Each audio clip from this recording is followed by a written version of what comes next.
if that works for you. Yeah, let's do it. Anything? Should probably ask like any restrictions on like swearing or anything. Fuck no. We we very much encourage everyone to be themselves and just have a nice, relaxing chat about everything. So Sweet. Unless you end up saying things like, racist things or No. that's probably the only limitation. Be like, hold up. yeah, But No, totally. Yeah, no, that's a yeah. you'd have to talk to us qualms from with the train up there. and then it's Yep. sort of like, you don't want to offend anybody, but then how do you call someone like that if we did have a guest like that? How do you call them out without offending them? And does that matter? I think No. if they're being racist, it doesn't matter. I think you Yeah. just kick them out.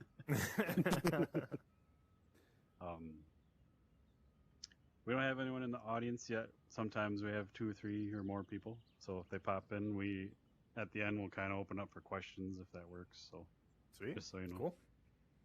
A couple of the But, regulars have had some good questions, so we might sort of get their input Yeah. kind of in the show, too. Sweet. But hi everyone, welcome to VR Verdict podcast episode 80. I am PJ. And Wookie? And I'm Jeff Bull Jr. And we're here to talk about Jeff's game. I want to say anger. Is it anger or upset Bobby? It's a don't It's upset Bobby. Yeah. Okay, I don't know why my brain's saying anger, but Yeah, it's the same word, pretty much. It means the same thing. So Yeah. just by the title of the game, I mean, I saw a couple of clips over there in that video on the wall, but that already kind of terrifies me. Like it's some little creepy, maybe British kid. I don't know. But that's already kind of like, ugh, don't upset Bobby. Fuck. Oh yeah, no, you definitely don't want to make him upset for sure. But yeah, you basically just have to keep him happy. That's the entire point of the game. yeah, That, I don't do well with horror in VR, and it's only in VR. Outside of VR, nothing phases me, but in VR, it's too real. So I actually went in your app. I saw Bobby. I had a few words with him. I'm like, okay, I'm good. But for those listening, Bobby is like he reminds me of a very angry Chunk from the Goonies. Oh man, yeah, for sure, for sure. We tried to make him like so I guess for the people who don't know what Don't Upset Bobby is, but Don't Upset Bobby is it's like a small game that us at Don't Look Digital created in 2019. Yeah, when the Oculus Quest came out, because we were just trying to. Well, we were experimenting with the platform, like what could we make, especially with like the freedom of like 6 degrees of freedom and no cable. We both enjoy puzzle games, or it was just kind of one of those ideas. Let's make a game where you have to like build a tower for this like super Melty crazy kid? looking. Yeah, and then and so we kind of game jammed it for a few weeks, just like building it. We kind of left it in a state in 2019, and then 2020 happened, and we were busy with other stuff and our own jobs and other projects that we've been. But we had a decent, I guess, like base for a demo created, and so we decided this year, a few months back, to just spend a couple weekends polishing it up, and we got a friend to do sound design for it, and we shipped it on App Lab because we just thought it was a fun little project, and we were see like what people would think about it. But in the game, you are in this room and you're trying to build these towers, and we have 3 levels of difficulty. We're building these towers with Bobby's toy, and as you're building them, it's all a fully physics-based game, so you're picking up all these blocks and you're balancing them on top of each other and creating these formations. And the worse you do and the longer you take, the more upset Bobby gets, to the point where he will kill you. He will take you out if you don't build him his tower, but if you do build it in time, then he's happy. And that's kind of the basis of the game. So you can like race for high scores and stuff. We have a couple different difficulties for that, but yeah, so it's like a fun little game. We released on App Lab, I think it was last week. Yeah, I think last week it was released. and it's been a fun time just seeing what people think about it, because it's like kind of scary but like stressful at the same time, but a little silly, and yeah. Yeah. Like parenting Oh, go ahead. simulator, you know. Oh. I wish I don't know what it's like to be a parent, but Right. I'm sure it's extremely close to what this is like. Our drunk From my history. point of view, you've nailed it. Yeah. Our drunk history version of being a parent, because however the players are going to react, anything a kid would do in real life, it's innocent or not as it would be, I would still react that same way. The anxiety level would be like, Yeah, no, totally, totally. I thought I read or heard that you started this from a game jam session. I was pretty amazed because, like the the atmosphere is incredible. The sound like creeps up on you and like really gets a hold of you. Let alone Bobby. But it's I don't know how much time you guys have really put into it, but it's really good for what you kind of describing as a short amount of time. So that's pretty impressive. Yeah, thank you. I mean, there's a couple different bursts that we did the game in, but the first, I guess, like this video is a little older, but like this video was like the first, I guess, representation of what we had for the game, and we brought it to Oculus Connect 6 to show off to some people, and it was pretty simplistic. Like you can see in this video, we have like these placeholder hands. We use some assets from just that we bought online, and some simpler, I guess, like materials and whatnot in this room, and we only had one puzzle. We brought it to Oculus Connect 6, which is like the VR conference put on by Oculus, and we had a bunch of developers play it. And what was interesting is like they had a fun time, and they gave us some critiques and stuff and some feedback, and we brought it home and we worked on it just a little bit more. We had another small burst of time, and it was just me and a 3D artist at this point. And then we brought it to another VR show, like a get together over here in our hometown, and we probably put around like 100 or so people through it, and I would say 90+% of them had never done VR before, and teaching them how to do like teleporting and like snap turning and all of those things was kind of a nightmare, like pushing people through it. Like people got tuned to it fairly quickly. There were some people where they couldn't do it at all, but it was just such a struggle. And so based on that show, we came back and we did another pass on it, where I got rid of the teleportation, got rid of like all the extra artificial locomotion that we had in the game, and then I got the play space kind of similar to how Job Simulator works, where it scales the environment based on your play space. And we found that taking away teleportation and artificial locomotion made the game more stressful, but allowed for people to get into it and I guess like learn it faster, and I guess like get to the fun part faster with it. And then based off of that, we put it on hold again for, a year or so, and then kind of brought it in. I probably spent a couple weekends just polishing up some of the graphics a little bit and just polishing up some of the sticky points in it. And then we had, and that's when we got our friend to do sound design. So he spent probably a week, and he's the mastermind, our Crawford, us now. Nice. But he busted out like the whole sound design for it, which really actually brought it to another level. In terms of atmosphere. So I think the sound really like good 50%. It's like 50% of the atmosphere is body work. Yeah, I thought it was interesting that I was going to ask you about it anyway, but you brought it up. There's no movement. It's all 6 degrees of freedom, like room scale. Yeah. I thought that was really neat. Like that doesn't happen very often anymore. What you No, thought? A lot of us were like, "That's where VR is going," and then it's like stopped. So it was really neat. Yeah, to see I don't. That.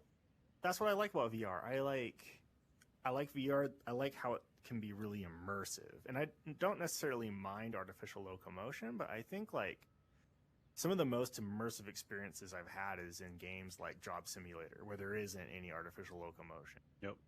And it really does it causes you to think very creatively in how like the world what you're building, I guess. Yeah. Yeah, there's nothing against artificial locomotion, but I guess I like being able to put my family and my friends in it and like not have to teach them, oh, this is teleport, and then oh no, they're getting sick and like all of that. Like I just want them to experience. Sorry. Yeah, I just want them to experience the thing I made. I don't want them to get sick. I don't want them to like, trip over, different controls. And I myself, I'm prone to motion sickness in VR, probably a little more than average. So that's part of it too. Is like I don't want to get sick while I'm making the game. So Yeah. yeah. And the thing with like creativity, like when you have constraints, that normally brings out the really creative process and ideas and stuff. It's just like comedy or like TV shows, like when you used to not be able to like swear on TV, like it made things funnier because you know what was going on. They Sure, couldn't say yeah. it, but they're alluding to it. But yeah, when you have a game where you're kind of like you're bringing up Job Simulator, where you don't really move, um, forces you to figure out like what that game is then. But I agree with you. Like I have nothing against any type of locomotion in VR. I love everything, like the side scrolling, the top down, like all of it. But Yeah. I will agree, nothing is more immersive than one that is like room scale, not just like movement, but where you're kind of like in a one-on-one world, like Job Simulator, where you're like behind a counter and it mimics real life, if that makes sense. So Totally. I agree because I think like it is, until you get really comfortable with it, like the artificial locomotion it does take you out to a certain extent. And even like, I don't know, even if you are really comfortable with it, it can take you out to a certain extent. Which I think for some games is okay. But we tend, since we're a smaller, we're just 3 people with this project, like with the products we're making at Don't Look Digital. Um, it's just as we're building smaller worlds anyways, and we really want to get the atmosphere right. And so it's just, I guess, in all the experiences that we're building right now, in like our new one that we're building right now, once again, I'm trying to do it without any artificial locomotion and just trying to get creative with ways of like, to just like to keep the immersion at the highest potential it possibly can. And it is fun. It is fun trying to figure out new creative ways to get people moving around and get them to different locations and all of that, yeah, without falling on like the crutch of like older game design, or not even older game design, a non VR artificial locomotion game design. yeah, it's funny because I've been kayaking a lot this summer, and every time I get out there, I think of Phantom Covert Ops, which is a game Oh for those yeah, who don't know. You're in a kayak the whole time, and that game is immersive as hell. But every yeah. time I'm out there, I think of it, so it's that tells you something. Oh yeah, no, it's totally true. I think like some of the most immersive experiences I've had are in games like that. So yeah, no, it's been a blast for sure.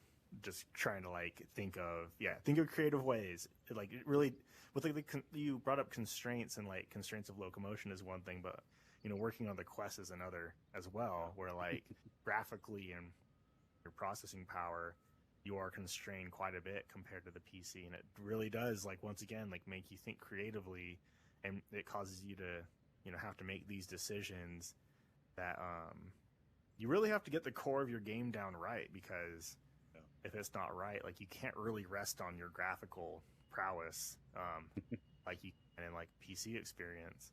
So yeah. And that's the other neat thing about VR. Like, of course, amazing graphics would be great, but it's not necessary because that's just the immersiveness of VR. Like your mind fills in the blanks, you know. So Oh yeah, it doesn't definitely. take much to like back when Google Cardboard was a thing. Like the simplest things were like mind blowing. So Oh yeah, pretty neat. yeah, so true. So I'm curious, like with your company, um, you mentioned you're working on other things. Do you, as a company, do you have a plan to um, like I don't know if you're done with this game or you plan on adding it, but do you kind of like rotate projects? Is that a plan, or like where you'd work on whatever your new thing and then come back and add a level to this, and then just to kind of go back and forth, or? Yeah, for Don't Look Digital specifically, since it is like not our main gig, it's like our side gig. And like I work at a VR company here in town doing some other VR stuff. So like this is like our side thing. So our projects by proxy just kind of have to stay smaller. And so that's part of it. And plus like VR is like accelerating so much all the time that it's just fun to like try out new things and try out new ideas. So like right now with Don't Upset Bobby, like I'm working on like a really small update to like add in some tweaks and some bug fixes, things like that. But like besides that, unless it garners a lot more attention, it's probably just gonna hang out how it is. And we're working on another project right now that's once again like a smaller project, in similar scope, but kind of like way more epic, I think. But and I think with that one, once again, that's going to be a smaller project that we put out. And then after that, I think that's when we're going to kind of sink our teeth into a more long form project, that takes longer to develop for. And like this, we released Bobby for free. We're probably going to release our next thing for free, or at least a low cost.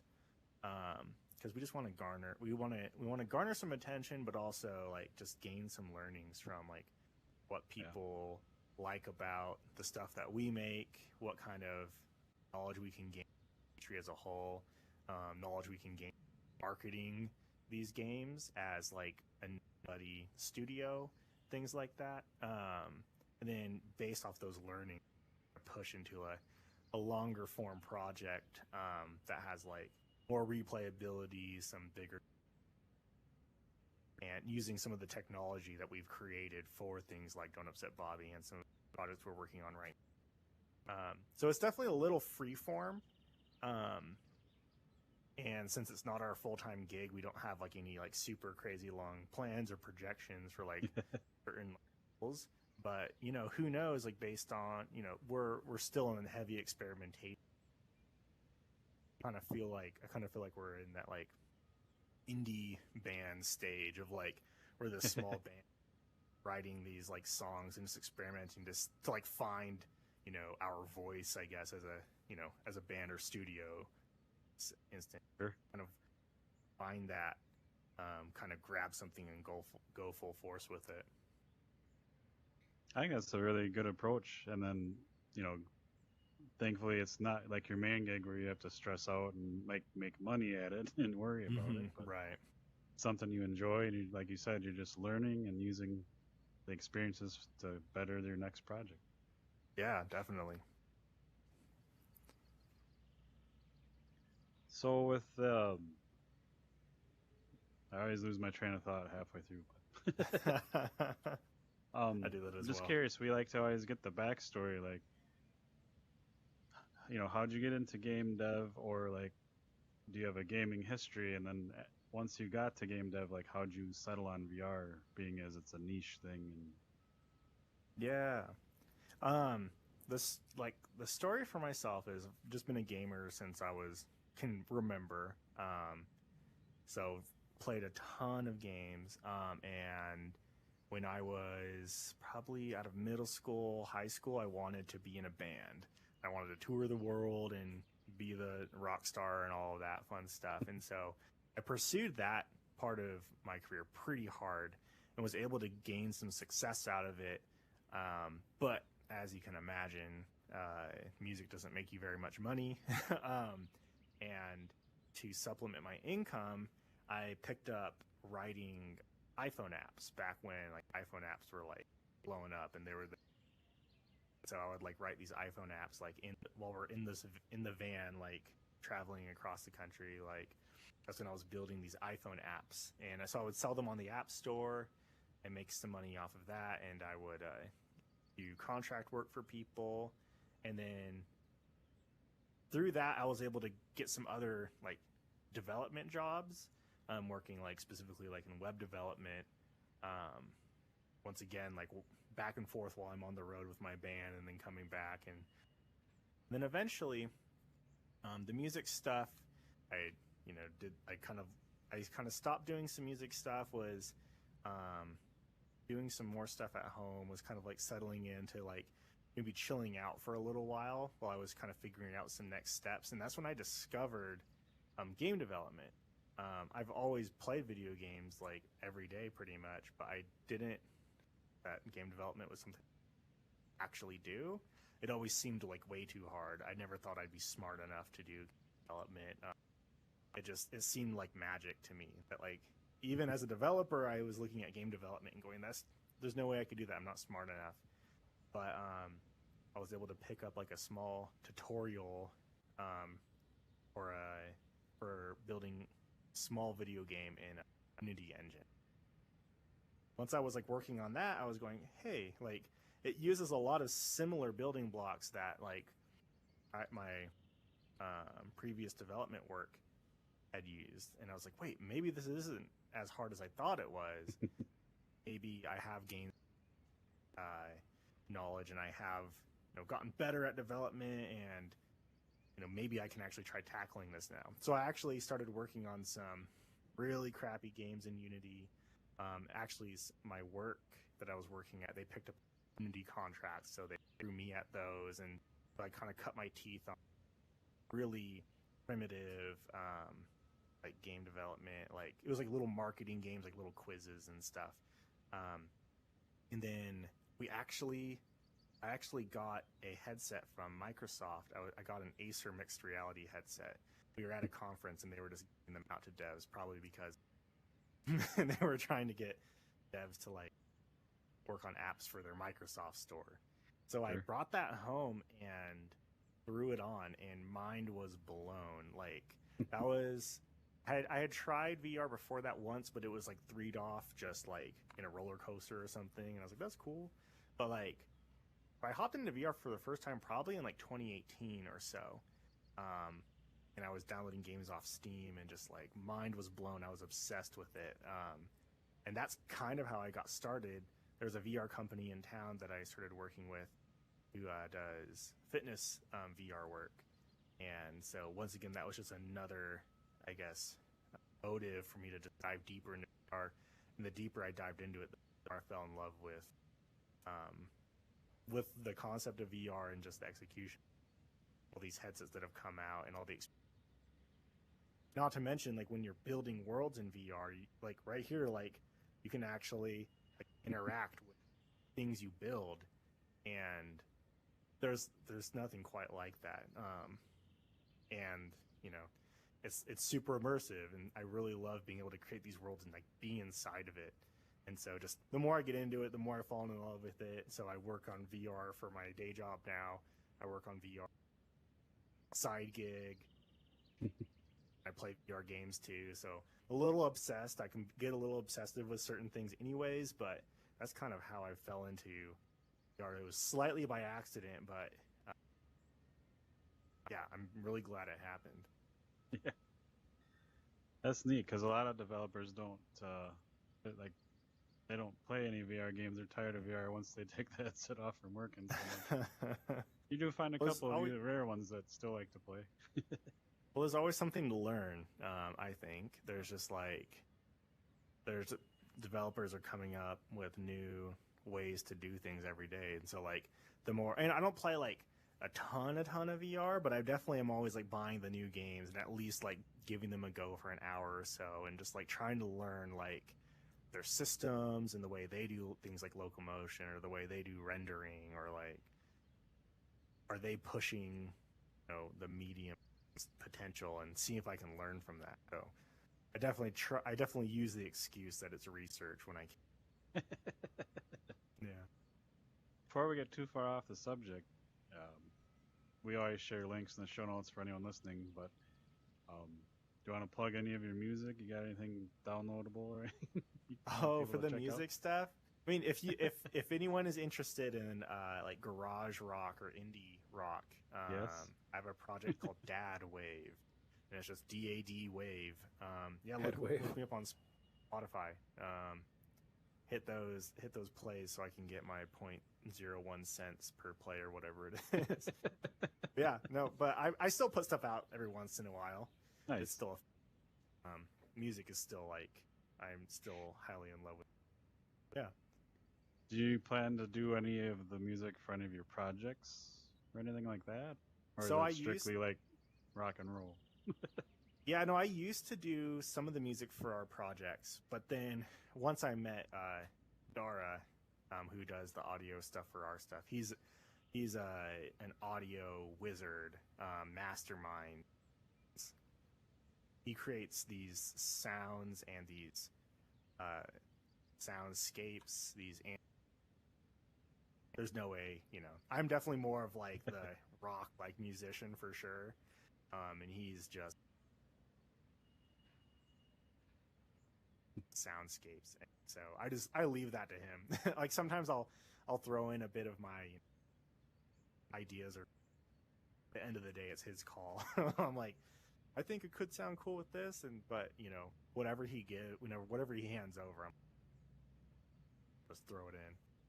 So Nice. yeah, he's creating. I just got a new sound file for some of our new stuff that he's working on, and it gave me chills for sure. Yeah, like I said, I'm not a great in horror, and just in the menu alone, I was like, "Yep, this is creepy. I'm not gonna make it very far."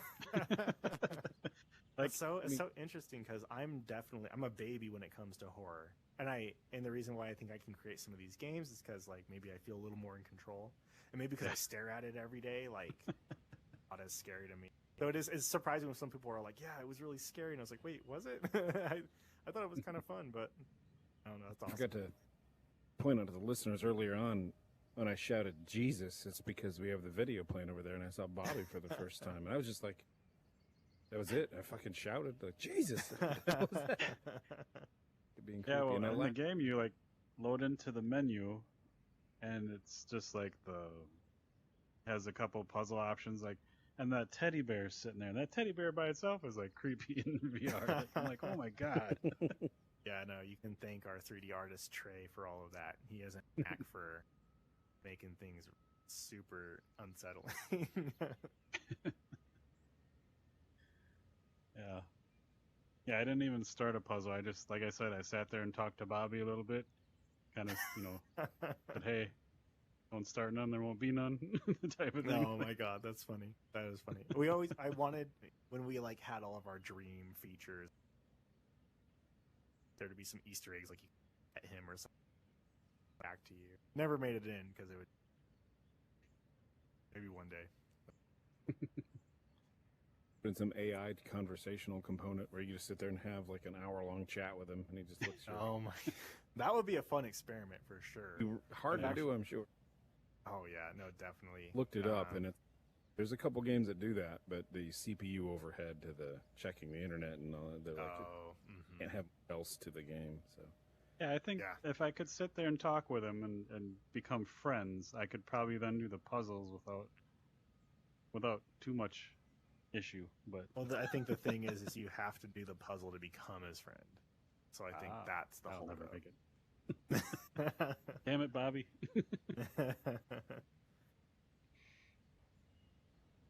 Have you ever tried anything in VR horror wise? I don't think you have you? Wookie? no, I haven't. I just haven't seen one that like reached out to me. Not that I'm against it. I would really want to film myself because I like to get immersed in stuff where PJ's like, it doesn't bother me. I'll either, when I was, I don't know, 20 something, there's that, I Know What You Did Last Summer movie. I think my friends wanted to see in the theater. I'm like, whatever. I fell asleep during that, and they were shouting and waking me up. So I'm either like, I'm going to fall asleep, or I get really into the atmosphere, really immersed in it, and then I get creeped out by shit. We'll play like Grand Theft Auto has a mode where some people have flashlights, one person has like a shotgun, and all the lights are off, and one of the levels is meat packing plant with like, you can see like smoke and one light. It's creepy, and I'll just get weirded out doing that, and I'm sure PJ's just like, Right in the corner, whimpering. Oh man. So sometimes I get into it. So I just haven't found one that was like, hey, I think I would finish that game. Like some of them, like I'd try that, but I'd probably wet my pants. Oh, totally. I feel that I can't really get through too many. I try to play horror games, in VR, but I could only play it for like 30 minutes. It's too stressful. And I say that, but I don't know. I might not get like too scared, but I would really want to finish the game. So the one that really reaches out to me is that Senua's Sacrifice, because I got that on Xbox and I still haven't even played it. I was like, PJ, you got to try this game. It looks fantastic. PJ bought it, played it, and I'm like the type that, I gotta set aside an afternoon. So I haven't had an afternoon where I felt like playing that. Now they have a VR version. I was like, shit, I gotta get the VR version. That game, I played it on Xbox and I got through the first area and I'm like I love the design, the sound, but like the combat was like meh. But then they came out in VR and I was like, I gotta try it. And I was on the edge of my seat. I don't know how many hours I played it. It was like 4 or 5 maybe. All the way through. I made it all the way through. But I was like tense the entire time because it's fucking creepy. Oh, and all the audio is just perfect, and it's just of that, and there's like some imposing figure off in the forest that you're probably making your way to, but just the figure standing there like nonchalant. Oh God, what am I in for? Yeah. Oh man, we should do an event like that. I'd really like to see what I would do because we did like a laser tag thing with zombies in like a theme park kind of thing. Yeah, that was just playing the zombies, so people like grabbing you and all this crazy stuff. They had really good makeup on. One of our friends, the game Nate gave him the name Buttercup for the scoreboard. I remember it was just. Oh, that's awesome. And there was this one really good actor. We like turned to the right, and this dude was like just doing some zombie howl, and I just howled right back at him, and I was shooting everybody. I'm like, hey, I might have the chop to, live in it. Because I just screamed. I think I scared him. Like, I was all right. Yeah. Our other friends, because you could only do so many people in the run at once, they heard Mr. Buttercup were talking about outside screaming. That's how it was. Oh man, it was pretty good. And I think when you say you're demoing it at Oculus 6, or even like wherever, like in public or whatever you were doing, it's got to be really fun to watch that. Like people, especially that haven't played VR, just like how their body reacts when they're in the headset. Yeah. That had to be a blast. Oh, it definitely was. It's always a great time. And that's like, once again, it's like one of the reasons why I try to simplify the control scheme and like the locomotion is I want to be able to just have anybody try it out without, too much fuss or effort. And yeah, so it's definitely, I really enjoy like showing it to people and getting their reaction. I think one of my friends just used Bobby to show to his friend who was new to VR, and he said it was an awesome time. So that makes me happy to hear for sure. Well, if Wookie or I don't play anything this Halloween, sometime in October, we'll have to do something, and maybe Bobby will assist us where we'll live stream it, and just you can watch us cry and scream. Yeah, Remember with the Friday the 13th game where it's like the 5 against 1 where someone and that same friend of ours, the Buttercup, he's not gonna think, but he's gonna be mad we're calling him Buttercup. He's just the funnest, hooting and hollering, and oh my God, we got to do that. We got to make a video for that shit. But slight pause. And you said that we had assets from the game that they wouldn't work. Did you sabotage that because you didn't want Bobby standing in the corner? No, because I very much wanted to. I'm trying to face my fears with this, so I was very much looking forward to meeting him because the last guest we had, they brought in one of his assets, and they really it was bigger than our booth. It was outside our booth, and he's like, I work with this piece all the time. He's like, to see it like this, he's like, it's insane. So I was really hoping for a really big Bobby. Oh man, that would have been I did not awesome. sabotage it. Oh yeah. How dare you? The horror calling you out. When you have games that even, like high fantasy, epic fantasy games like, The Witcher 3, I keep going to that because that's just a good example of a whole bunch of stuff. There's times in The Witcher 3 and stuff where it's like a good, romp through the fields and chopping up monsters, and then you get into like some swamp with like swamp hags or some shit like that.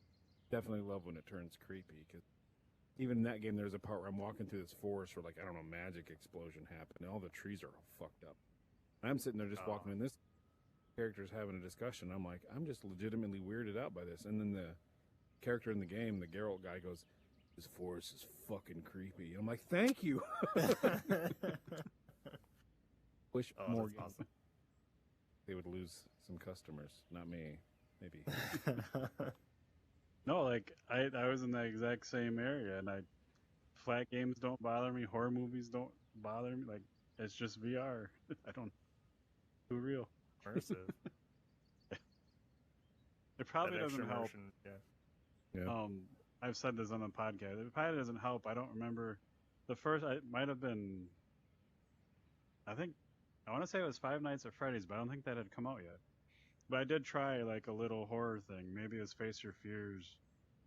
And the first time I played it, I was in the middle of whatever was scaring me, and I was doing all right. And then like my cat brushed up against my leg right as like something happened, and that freaked me out. It's like whoa. Maybe that's what I just have PTSD or something. I don't know. Or dimension. Yeah, maybe. I couldn't make it through very much of Face Your Fears. It's like too much. For sure. I did good in the first one. The second one, I didn't do well. Is that Joe Rogan hosted game like Fear Factor or something like that? Just challenges? It's just kind of different scenario. Like the first one I did, I think it was kind of like a King Kong thing where this big monster had me in his arm at the top of a skyscraper and things were happening. And then he like either throws you or something and like you fall. But then it gets like creepier. Like the next thing was like a haunted shack. Bet. So it's just kind of different scenarios they put you through. So challenge mode. And going back to The Witcher, I was playing The Witcher mobile game that just came out, and I haven't got to start that much because it's you got to walk around. It's like an area-based GPS game, kind of like Pokemon Go, and there's some AR components. It keeps putting the quests like across the big road. I don't want to walk through there. I'm like, damn it. Take walk once in a while, and sometimes they're after the podcast, so it's like 9 o'clock at night. It's dark out. We're just walking through our neighborhood, and I'm just walking through, and I'm fighting this gross-looking monster, and girlfriend's talking about something. I'm like, and then my head while I'm fighting this monster, and I yelped. Oh, that's extra layer there. Yeah. Part of the AR. They just announced, I think it was today, that Space Pirate Trainer Arena's coming out finally. Oh, that's I don't know cool. if you guys have heard of that, but it's the guys that made Space Pirate Trainer, obviously. But this is like an arena-based game, and the beta was just about to come out, and then COVID hit, so they canceled it because they don't want people, playing together.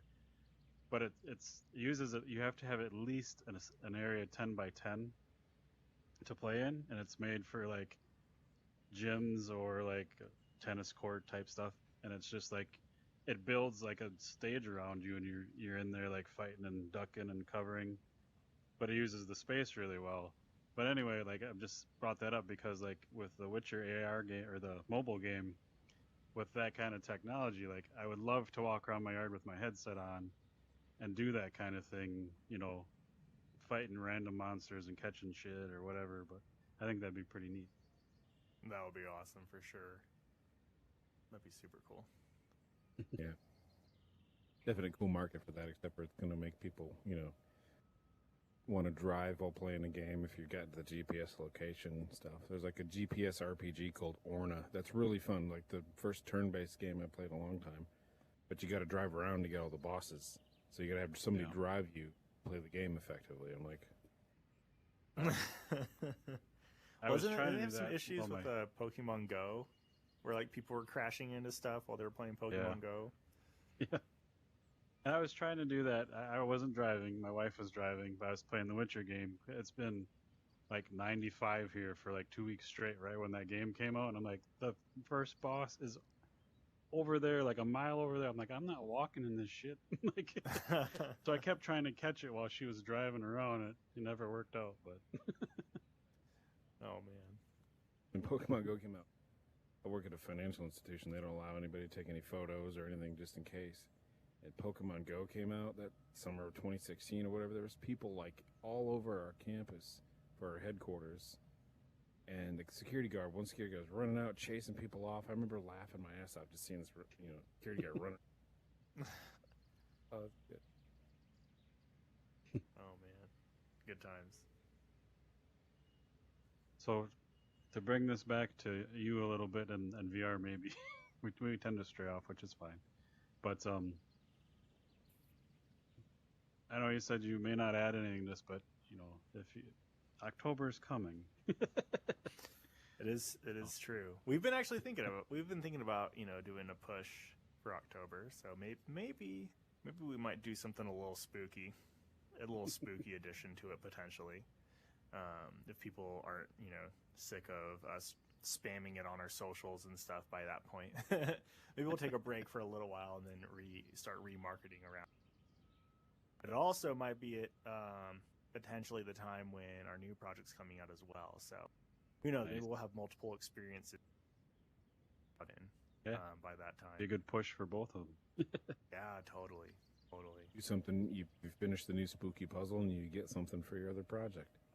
That would be cool.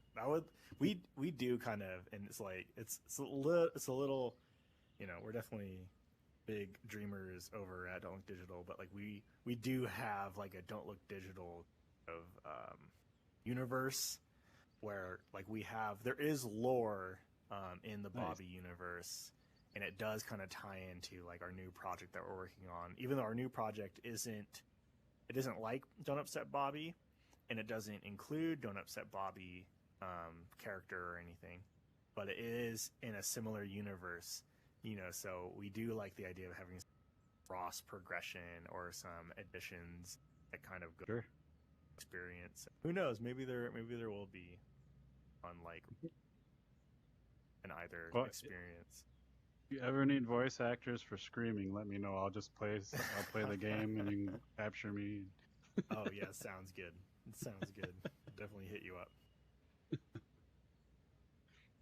An extra in a cop TV show. I want to be the dead body. PJ wants to be the screaming. Oh man, yeah, that could be a good dead body as well. I don't have acting skills. Anywhere where I can just do nothing, that's where I can be of help. It's right in my wheelhouse.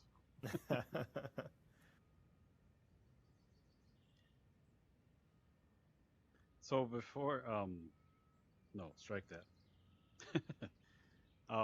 Do you have, just curious, going back to playing VR stuff, what has been like the coolest moment or like most immersive app, like your favorite memory or whatever you have from VR? I think I kind of split this off into like two slightly separate categories, where like one is like the social VR, and then like the other is maybe the more experience of like me experiencing a specific world.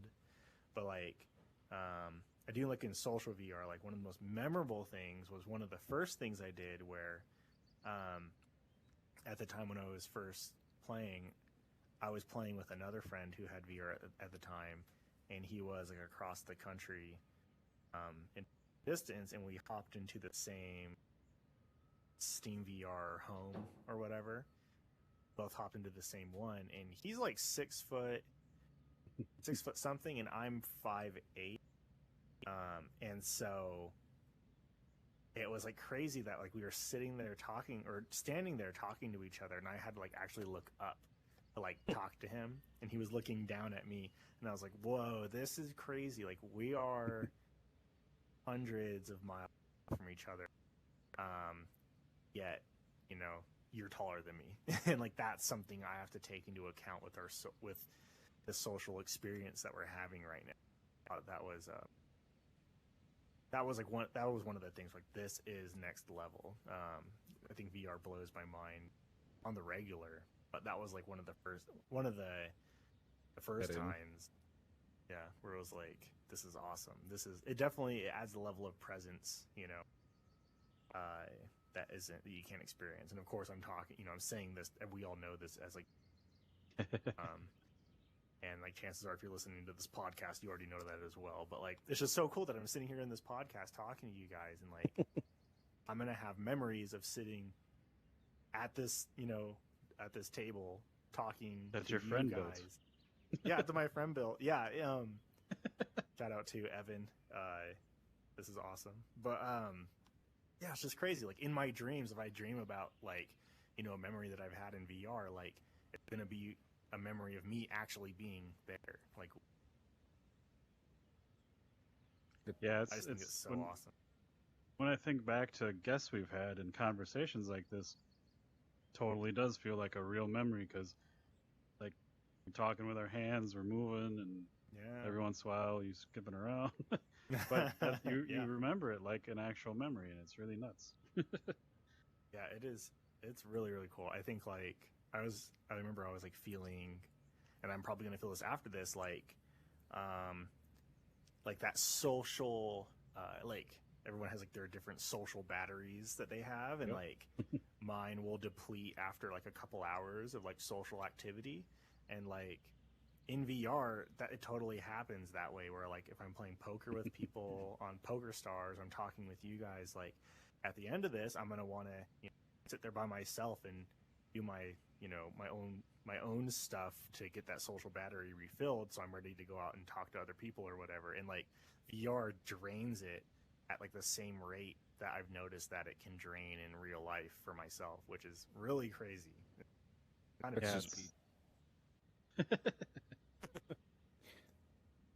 Yeah, just it's kind of the same. We're sitting here, and again, for anyone listening that doesn't know, we're in VR doing this episode on our stage. Like, I keep forgetting to say that at the start. I gotta get better, but we're sitting here, and it's like almost 8 o'clock p.m. our time, but the sky is nice and bright. I've been telling the Spatial Ape guys like we gotta get a roof or a darker background or something because I still feel like it's like noon, and by one time we get out of here, I'm like my body thinks it's like my body's off. I don't want to go to Oh, sleep. totally. I was so like, true. oh shit, it's 9 o'clock. Yeah.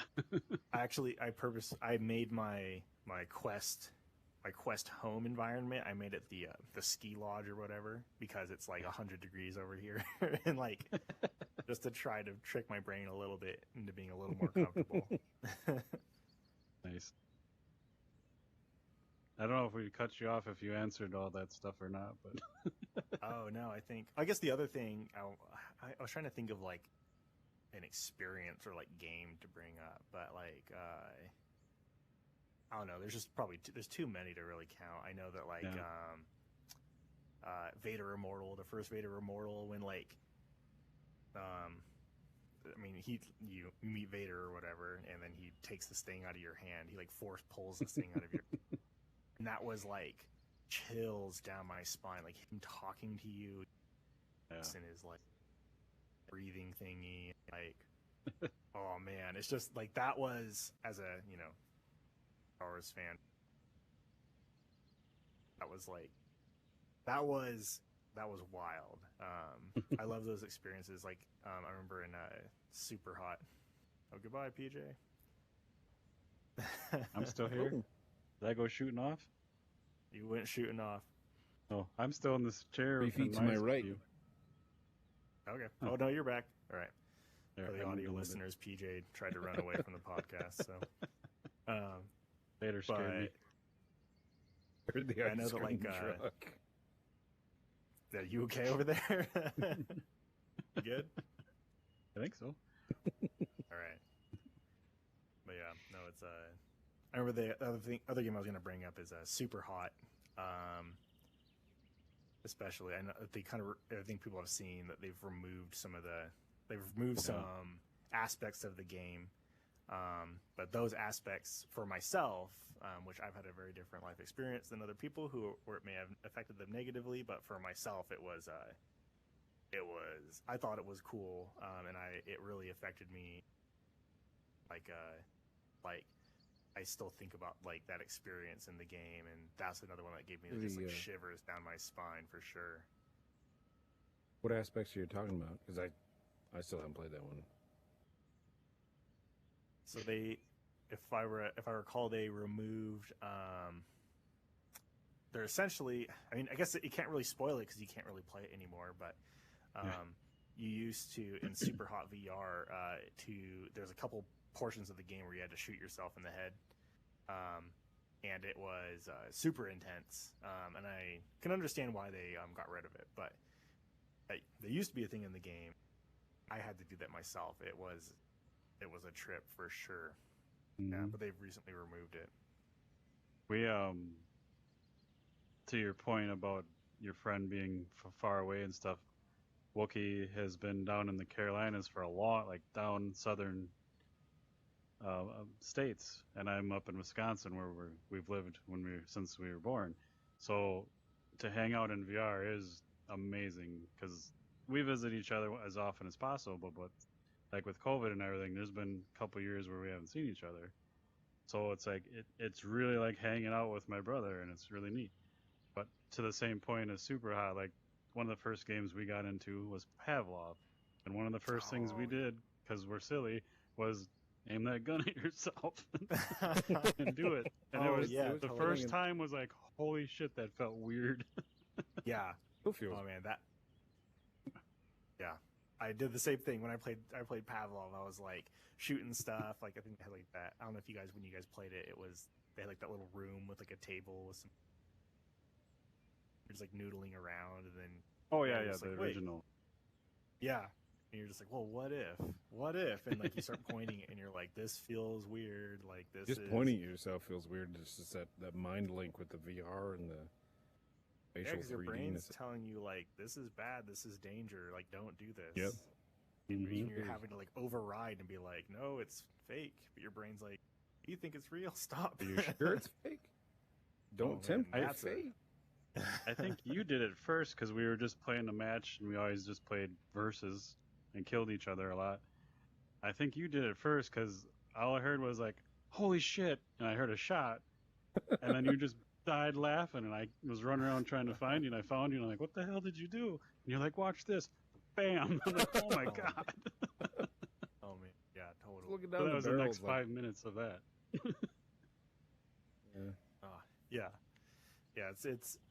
It's crazy how your mind, the VR really does trick your mind for sure. I tell this story too. We played a lot of Elven Assassin, and the first time we played it, that's like the first time I was in VR. It was that. And my brain, there's like low poly barrels and stuff you can hide behind. But I went to like dodge an arrow, knowing that it's like a Nintendo 64 style barrel there.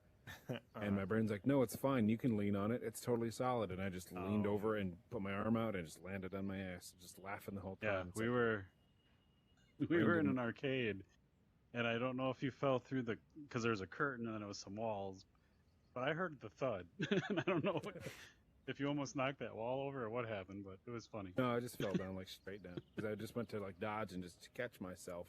One half of your brain's like, it's fake. It's not really there. The other half's like, I think it's fine. It's solid, looks solid. It's coming at you. Everything's, perspective makes it adds up. And then. Have you guys been to the subreddit VR to ER? Oh no. Yeah, it's just VR to ER, and it's just videos of people falling down. It can be if you're watching people, I guess, accidentally hurt themselves. It's a fun one.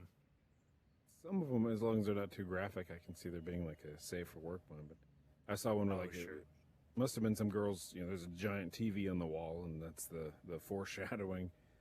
They just like it seems like she just puts a headset on. She's like fighting something, and then just runs and jumps right at the TV, just smashes everything. And it's like, what the, 0 to 60 in like half a second. Like what game was that? Jesus. That's what maybe kind of makes me nervous about horror games because I've seen the same thing where like they're in there like 10 seconds and they whip that helmet or the headset across the room. Like I don't want that to happen. Yeah. Well, I'm curious to see if we ever get a broken TV. I think we'll be successful if that happens. Your face. If I was a dev and that happened, I'd be like, I'll pay for that. It was worth it. Oh man. Sorry, what'd you say, Wookie? I got you. For a second there, your face floated right towards Jeff, like you were like, "Give him some space, BJ." Like, yeah, you were right up in his grill. Yeah. Round. That happens. I grill now. I think we've talked about this before, but what the one style of game? So here's an idea if you want it. A hide and go seek game, and you could do it creepily, and it would still be good. But like a hide and go seek game in VR, I think would be fucking amazing. Or Well, like the have prop you- hunt from Call of Duty. Yeah. Have you that's what I played do. Half and Half? I've been in there, but not a lot. I don't remember what I did in there, but They Is have a there- hide and seek style game. oh, It's maybe a take on hide and seek. It maybe isn't the true hide and seek, but yeah, it is similar. And now that I think about it, that will be a really fun game idea for sure. One of the games I wish that was more popular in VR were escape rooms. yeah. And I It just seems wish like a there were, no-brainer. We've played one. I don't know how there's not like 1,000 of them, but yeah, There's a lot, seriously. but they vary in quality. Yeah, I just feel like it might be. I think what's hard about it is like it's kind of like a one-time experience, and like to make one, you make it multiplayer, and then you have to handle that entire multiplayer framework, and then like you release the game, but like how much can you charge for that? Like, do people really want to spend X amount of money for like a one playthrough style game? And like I can just see it getting like tough. I guess one place that I do feel like escape room might bigger in are things maybe like something like in a VR chat or rec room, or like Facebook Horizons, somewhere where it's a little easier to build out these scenarios, that they already handle all the multiplayer aspects. Fun, I think. Yeah. But Have you played A Fisherman's Tale? not yet. I have it in my library. I've heard it's really emotional. It's amazing, but I've always tried to decide if it's a puzzle game or an escape room. I lean more towards escape room. Okay. And the fun thing about my mind, Wookie hates me for, I am a very much in the moment person. So like, I can play a game and I forget it, and I can play it again in like a month or two and not remember much of it.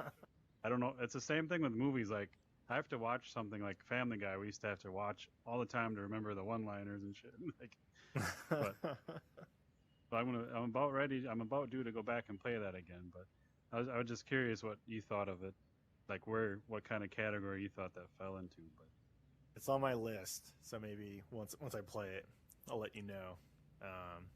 Because yeah, I do want to try it out. I've heard awesome things about it. I don't know if it is. I've heard that it's emotional, and I'm like, man, I have to be ready for that. Is it? I can see where they'd say that, but I don't think it's like a pluck the heartstrings emotional. It's just Okay, kind of like, okay. oh, that was a good experience. But Okay. I didn't cry, but It's possible I'm confusing it with another. I got that same vibe from it. So it's in my library too, but I haven't played it because I'm like, I don't want to get my headset full of water. I feel like there's a game. What is it? Like Ori. I don't know if you guys played in the Ori games. Yep. Line 4 stuff. But yeah, I was trying to play through the first one on an hour in. I said, nope, can't do it. It's too. Let me go play Doom or something, like where I can just like turn off my brain. Because like I don't know, maybe I'm just being avoidant. But I'm just like, I have enough stress in my life already. I don't need to be crying over this cute little creature. Oh man. Yeah.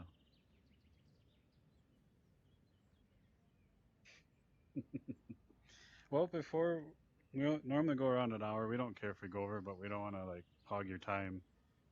Before we call it or wrap it up, is there anything you want to share with the listeners about your game or anything with VR? Or I guess like the one thing I would love for people to do is if they're interested in experimental horror, and not even like, I don't know, just experimental horror games, or just whether it's like super scary or kind of funny and scary or just like immersive. Yeah, please follow us at Don't Look Digital. We're on Twitter and Instagram and TikTok. You can also follow me at Jeff Bull Jr. And we'll be we post progress, and we're just trying to gain like as much information as we can on what people want to see in VR. So if you want to help kind of shape the things that we're building, yeah, please follow us and give us your feedback on Don't Upset Bobby. Go download it for free. It's on App Lab. You can find it on SideQuest as well. Yeah, check us out at Don't Look Digital on Twitter, Instagram, TikTok, and our website is don'tlook.digital. And you can find links to Bobby on there as well. But yeah, please let me know what you think. Even if you think it's trash or you think it's awesome, all the information super helps for sure. Yeah, and all those links I'll get in the show notes. And I'm going to say this, we kind of brought this up, but if I don't play through this game by October, we're going to do something with it. That would be awesome. awesome. Do something scary regardless. Maybe this game's on the docket. That would be awesome. Well, let me know if you ever end up deciding to do that. Maybe I can sneak a little.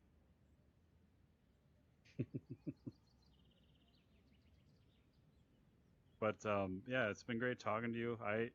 Like I said, I didn't play it along, but I was in there enough to like the atmosphere was awesome. It did its job. I almost needed fresh drawers. But thanks for your time and talking to us, and can't wait to share the game even if I don't get to it yet. But yeah, when we do, we'll share it even more. Yeah, anytime. And like we always invite everyone back if you have an update you want to talk about or another game or. Of course, yeah, I'll definitely have to reach out. Nothing for sure. Just come back. Or and yeah, chat. nothing. You just want to come back and chat. I'll probably have to come back and hop into the audience as well. This is cool. This is neat. The first time we were in here, Peach and I jumped up on the railroad track because there's a little train back there. You can't quite see it from here. And we just raced all the way around the train track until the game froze. Like it locked up. I screamed. But it's really big. Oh, that's funny. We were doing Eddie Vedder stage dives off of the top here. Oh, Catch man. me! Oh, that's the awesome. first thing I was thinking. I'm like, that looks cool.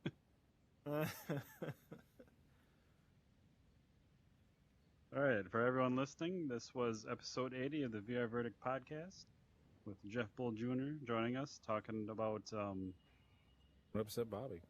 Don't upset Bobby. I kept trying to say anger. Don't upset Bobby or anger him. Out now for free on the App Lab on Oculus and on SideQuest. Check it out. Get him some feedback. But otherwise, this has been episode 80, and this was our VR Verdict. See ya.